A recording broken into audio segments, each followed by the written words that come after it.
कैसे हैं आप लोग। मुझे जो है काफ़ी टाइम हो गया था वीडियो बनाए हुए, अराउंड लाइक 3 महीने हो चुके थे। तो मैंने अभी जो है एग्ज़ाम होने के बाद डिसाइड किया कि मुझे और भी वीडियोस पोस्ट करनी चाहिए, जो कि मेरे जो कॉलेज के एक्सपीरियंस है, जो अभी से जैसे मेरा सेकेंड ईयर ख़त्म होने वाला है, तो उससे रिलेटेड जितने भी एक्सपीरियंस हैं मैं आप सभी के साथ शेयर करूँगी। और बेसिकली जो है लास्ट 3 महीने जो है मेरे एग्जाम में गए, तो उस वजह से जो है मैं वीडियो नहीं पोस्ट कर पाई। तो पहले तो उसके लिए मैं मतलब आप सबसे सॉरी बोलना चाहूंगी। और चलिए तो आज का जैसे स्टार्ट करते हैं टॉपिक, जो मेडिकल कॉलेज से रिलेटेड मिथ्स होते हैं हमारे। जैसे कॉलेज में आते हैं तो हम बहुत सारे मिथ्स हमारे दिमाग में रहते हैं, बहुत सारे कंफ्यूजन्स भी रहते हैं कि ये होगा वो होगा। तो एक्चुअली में यहाँ पे क्या सीन रहता है। तो सबसे पहला जो मिथ था, मतलब बहुत ही फनी मिथ, जैसे ही हम लोग कॉलेज आए तो है ना, जो हॉस्टलर जो लड़कियां थी, मुझे उन्होंने बताया कि उनके साथ ये था कि उनको ऐसे मतलब र्यूमर्स ऐसे, मतलब कॉलेज में सब ये कहने लग गए थे कि है ना, जैसे आप कॉलेज में एंटर करोगे, हॉस्टल में रहोगे, तो जो सीनियर्स है ना वो आपकी चीजें ले जाएंगे, मतलब आपके कपड़े ले जाएंगे, आपकी सामान ले जाएंगे, आपसे पूछेंगे नहीं। तो सबसे पहली तो ये जो बात है, पता नहीं ये र्यूमर कहाँ से आया, बट ये बिल्कुल भी सच नहीं है। उल्टा अगर आप जैसे कॉलेज में जाते हो, मेडिकल कॉलेज में ये रहता है कि अगर आपको कोई इवेंट में आपके पास कोई चीज नहीं है, तो आप अपने सीनियर से वो चीज जो है लेते हैं। और जब जैसे कोई ड्रेस हो गई या जो भी आपको मटेरियल चाहिए होता है, या स्टडी मटेरियल, आप अपने सीनियर से ले सकते हैं। सीनियर्स कभी भी आपसे कोई चीज नहीं लेते हैं अनलेस वो आपके रिलेटिव हो, तो बात अलग है।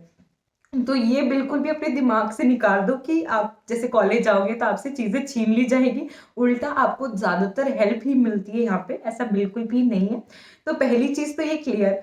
फिर उसके बाद सबसे पहली बात तो कबीर सिंह। हाँ, जब मैं आई थी तो कबीर सिंह मूवी देखी थी मैंने। तो उस समय जो ऐसा था ना कि दिमाग में कबीर सिंह भरा हुआ था कि ये होता है वो होता है। तो कबीर सिंह जैसा तो नहीं होता है यहाँ पे। कुछ चीजें कबीर सिंह जैसी हो सकती हैं, और कुछ चीजें मतलब कबीर सिंह में तो इतना एक्स्ट्रा दिखाया है ना, मतलब मैं इमेजिन भी नहीं कर सकती। बहुत कुछ दिखाया उस मूवी में, बिल्कुल वैसा नहीं होता है। पहली बात तो जो हाँ, मूवी के फर्स्ट सीन में जैसे आपने देखा होगा कि सलवार सूट में है लड़कियां, दुपट्टे लगा रखे हैं। तो वो जरूर मेरे साथ हुआ था फर्स्ट ईयर में, जितनी भी हमारे कॉलेज की लड़कियां थी उन सब ने जो है सलवार सूट और विद वी शेप में जो दुपट्टा होता है, हमने वो बिल्कुल पूरे साल कैरी किया था। तो ये ड्रेस कोड था हमारे फर्स्ट ईयर का, मतलब हम लोग सलवार सूट पहनते थे और वी शेप में दुपट्टा लगाना होता था। और उसके साथ साथ जो है एप्रन, एप्रन हम नी लेंथ का पहनते थे। तो वो हमारा एक तरह से ड्रेस कोड था, और बॉयज के लिए भी फॉर्मल जैसे पैंट शर्ट वो रहता था। तो ये बिल्कुल सही है। और उसके बाद जैसे वो जो चीज थी ना, परेड हो रही है, ऐसा तो बिल्कुल हमारे हमारे कॉलेज में नहीं था। परेड वगैरह ऐसा कुछ भी नहीं होता है। मतलब कबीर सिंह का आप अपने दिमाग में लेके नहीं चले। तो ये चीज रहेगी। दूसरी बात, जैसे रैगिंग का सीन रहता है, तो उस मूवी में रैगिंग का भी बहुत दिखाया था। तो ऐसा नहीं है, रैगिंग नहीं होती। पहली बात तो आपको कभी भी, एक सीन था उसमें रैगिंग का, जो लड़कियों के साथ रैगिंग हो रही थी। हाँ तो आ गए सारे अंदर। चलो फिर बिना टाइम वेस्ट किए कपड़े उतारो। ऐसी रैगिंग कहीं पे भी किसी भी जगह नहीं होती है। आपके सीनियर्स को भी पता होता है कि रैगिंग का क्या रिजल्ट हो सकता है, तो वो रैगिंग नहीं होती। पहली बात तो प्रॉब्लम ये है कि जो ज्यादातर जूनियर्स आते हैं, मैंने एक्सपीरियंस किया है, अब ये देख लो कि मेरे जूनियर्स जो थे, उनको ना जब स्टार्टिंग में जब वो लोग आते थे, तो उनके दिमाग में ये रहता है कि क्या पता हमारी रैगिंग हो। तो उनसे अगर छोटा सा इंट्रो भी मांग लो आप, तो फिर वो उससे भी, उसको भी ना एज अ रॉन्ग भी लेते हैं। इंट्रो में पहली बात तो इंट्रो होता क्या है। इंट्रो, अगर आपके कॉलेज में कोई आपसे इंट्रो लेता है, जस्ट आपका नाम पूछेगा, आप कहाँ से हो, आपकी हॉबीज क्या है। हो सकता है कि वो ये बोले कि पूरा जो इंट्रो है वो हिंदी में देना होता है। जैसे हमारे ही कॉलेज में जो है इंट्रो हिंदी में दिया जाता था। फॉर एग्जाम्पल, जैसे अगर आपको किसी भी सीनियर से इंटरेक्ट करना है, तो आप उनको ऐसे बुलाएंगे, आदरणीय, श्रेष्ठ, सर्वश्रेष्ठ। अगर सुपर सीनियर है तो वो सर्वश्रेष्ठ होते हैं, और अगर आपके जस्ट सीनियर है तो वो श्रेष्ठ होते हैं। तो इस तरह से आपको बात करनी होती है, लाइक शुद्ध हिंदी में बात करनी। और मेरे हिसाब से हिंदी में बात करना कोई गलत बात नहीं है, ठीक है। तो वो तो हमारी लैंग्वेज है। तो वो चीज रहती है। हाँ, वो टोक देते हैं, अगर आप हिंदी में बात नहीं करते तो वो बोल देते हैं कि ये चीज जो है हिंदी में बोलो। अगर आप कोई भी इंग्लिश में वर्ड बोल रहे हैं, तो आपको बोल सकते हैं कि ये हिंदी में बोलो। मेरे हिसाब से ना वो काफी अच्छी बात है, इसमें कुछ गलत नहीं है। और हम लोग तो उसे एंजॉय कर सकते हैं, ऐसा नहीं है कि इससे आपको टॉर्चर, तो ये बिल्कुल भी टॉर्चर की कैटेगरी में नहीं आता है। अगर आपको इंट्रो में भी प्रॉब्लम है तो भी आप बोल सकते हैं कि मुझे इंट्रो नहीं देना है, कोई आपको फोर्स कोई भी नहीं करेगा, ठीक है। बट मेरी माने तो इंट्रो दो, और अगर हो सके तो जितने ज्यादा इंटरेक्शंस आपके होंगे तो बेटर रहेगा। फिर आती है पढ़ाई से रिलेटेड बात, मतलब कैसे पढ़ाई होती है कॉलेजेस में, सीनियर्स के साथ कैसा इंटरेक्शंस रखें कि हमारी हेल्प हो पढ़ाई में, तो वो चीज़ें कॉलेज में ज़्यादातर जो स्टडीज़ है, सबसे पहली जो चीज़ रहती है दिमाग में वो रहती है कि हम कॉलेज जा रहे हैं। स्कूल वाला या कोचिंग वाला पूरा हमारा सिनेरियो रहता है कि हम वहाँ पे जैसे पढ़ते थे बिल्कुल यहाँ पे भी वैसे ही पढ़ेंगे। तो पहली बात तो जैसा आप कोचिंग में पढ़ते थे, जैसा आपको टीचर कोचिंग में पढ़ाते थे, वैसा यहाँ पे नहीं होगा। ये चीज तो यहाँ नहीं है। यहाँ पर आपको ज्यादातर जो है सेल्फ स्टडी पर ही ज्यादा ध्यान देना पड़ेगा। होते हैं, मतलब ऐसी बात नहीं कि टीचर अपने एफर्ट्स नहीं लगाते हैं, वो भी अपने पूरे एफर्ट्स लगाते हैं, बट आप अगर एक्सपेक्ट करें कि आपको कोचिंग की तरह पढ़ाया जाए तो वैसा बिल्कुल भी नहीं होगा। स्कूल की तरह कोचिंग की तरह आपको नहीं पढ़ाया जाता है। प्रेजेंटेशन होती है, पावर पॉइंट प्रेजेंटेशन पे आपको पढ़ाया जाता है। अब आप देख लो कि इसमें से आप कितना गेन कर पा रहे हो, टीचर एक्सप्लेन करते हैं। बट मैं कहूंगी कि ज्यादातर जो है बच्चे सेल्फ स्टडी करते हैं, और सेल्फ स्टडी से ही यहाँ पे पास हुआ जाता है। तो ये चीजें आप ऐसे किसी टीचर पे डिपेंडेंट नहीं रह सकते।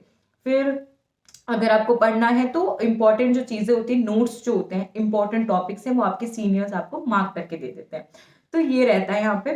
फिर उसके बाद जो है काफी जैसे एक बहुत ही इंपॉर्टेंट जैसे मिथ रहता है कि आप मिथ, ये मिथ तो नहीं कह सकते, मतलब हमारे रिलेटिव्स की जो एक्सपेक्टेशंस होती हैं कि जैसे कॉलेज में एंटर कर गया कोई, तो वो सोचते हैं कि कॉलेज में एंटर करते ही सारी रिपोर्ट्स जो है वो रीड कर पाएंगे, और जो भी आपके जो भी है ना सीबीसी जो है उसको पूरा एनालाइज करके आपको सब बता देंगे। तो ये बिल्कुल भी पॉसिबल नहीं है, स्पेशली अगर फर्स्ट ईयर में हैं आप, तो आपको कुछ भी आइडिया नहीं होगा। फर्स्ट ईयर के जो तीनों टॉपिक है ना, वो आपके मतलब अभी तक जो आपने नीट में प्रिपेयर करे थे, जो तीनों सब्जेक्ट हैं जो अभी तक आपने नीट में पढ़े थे ना, वो उससे ही रिलेटेड होंगे। तो आप अगर ये एक्सपेक्टेशंस लेके चल रहे हैं, जो भी पेरेंट्स अगर ये एक्सपेक्टेशंस लेके चल रहे हैं कि हमारा बच्चा जो है फर्स्ट ईयर से ही सब सीख जाएगा, तो पॉसिबल नहीं है। ये लंबा कोर्स है, इसमें टाइम लगता है, ग्रेजुअली आप चीजें सीखोगे, ठीक है। उसके बाद अगर एक सबसे बड़ी प्रॉब्लम जो सबके दिमाग में रहती है कि हम कॉलेज में जा रहे हैं तो अब हम जो है पढ़ाई नहीं करेंगे, तो मेडिकल कॉलेज में बिना पढ़ाई के तो काम चलेगा नहीं।